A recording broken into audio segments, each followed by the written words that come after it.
بچه‌ها، امروز اومدم که بهتون مود اژدها سواران یاد بدم که چجوری اژدهاتون رو اهلی کنین، چیا بهش بدین و خلاصه همه نکته ها و ریزکاری ها. واقعا لازم نیست من هیچ توضیحی بدم.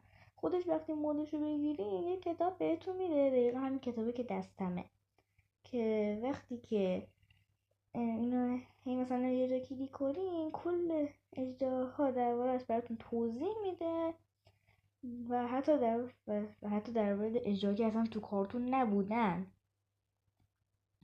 و خلاصه که آره اصلا لازم نیست هیچ توضیحی بدم، از اینکه چیا دوست دارم بخورم گرفته تا اینکه کجا میتونید پیداش کنید توی کتاب نوشته.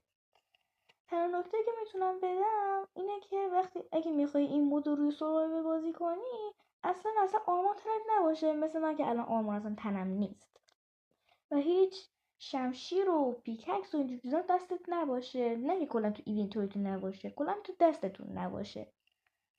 و اینکه آره خلاصه همینا میتونستم بگم. راستی ممکنه بپرسین که کی میاد این مود از کجا دانلود کنی؟ هم میتونید توی خود ماینکرافت دانلود کنین، چه صحنه زیبایی.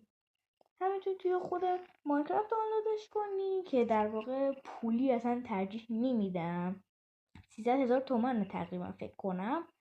یا میتونی از طریق برنامه دانلودش کنی که این خیلی ایده بهتریه چون که سه دانلود میشه و برنامه که من پیشنهاد میدم مثل ماینکرافته، چون میتونی توش هم اسکین بسازی، هم اسکین دانلود کنی، هم میتونی کلی مودای مختلف دانلود کنی، مثلا همین اژدها سواران یا مثلا از شیدر و اینا گرفته تا حیوانات عجیب غریب. خلاصه که اصلا لازم نیست توضیحی بدم، فقط همینا بود. خب خلاصه که برید عشق کنید.